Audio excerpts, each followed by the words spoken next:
અમદાવાદમાં ગઈકાલે 4 માસની બાળકી પર હુમલો કરનાર શ્વાનનો કોર્પોરેશને કબજો લઈ લીધો છે. સાથે શ્વાનના માલિકની પણ પોલીસ દ્વારા ધરપકડ કરવામાં આવી.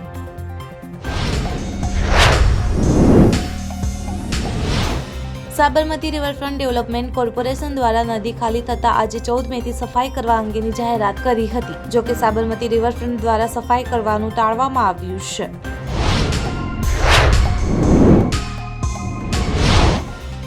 કડી તાલુકાના નાની કડી ગામ ખાતે ખાનગી વ્યક્તિ દ્વારા સરકારી તળાવ પચાવી પાડવાનો મામલો સામે આવ્યો છે. જ્યારે હકીકત સામે આવતા પોલીસ વિભાગ તથા તલાટીને લેખિતમાં રજૂઆત કરવામાં આવી.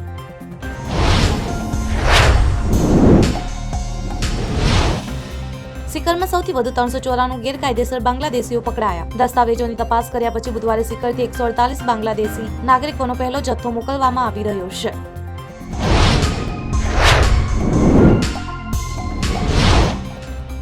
ભારત પાકિસ્તાન તણાવ વચ્ચે હરકી પૌડીની અભેદ્ય સુરક્ષા સુનિશ્ચિત કરવા માટે આઈટીબીપી જવાનોએ 7 મોરચા પર કમાન સંભાળી છે.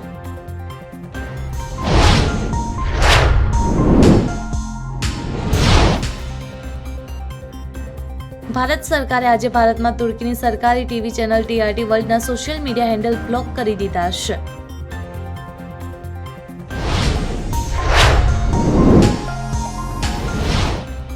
ઓપરેશન સિંધુ સ્થગિત થયા બાદ પાકિસ્તાને આજે BSFના જવાનને અટારી સરહદથી ભારતને પરત કર્યો છે. ભારતે પકડેલા કેટલાક પાકિસ્તાની રેન્જર્સને પણ ઇસ્લામાબાદને પરત કરવામાં આવ્યા.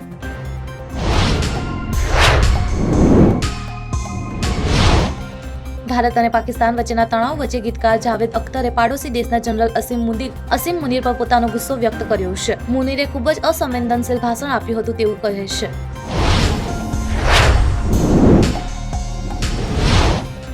આજે BSF જવાન પૂનમ કુમાર સાહુ જે 23 એપ્રિલ 2025ના રોજ પાકિસ્તાન રેન્જર્સની ધરપકડમાં હતા તેમને સંયુક્ત ચેકપોસ્ટ અતારી અમૃતસર લગભગ 10:30 કલાકે ભારતને સોંપવામાં આવ્યા છે.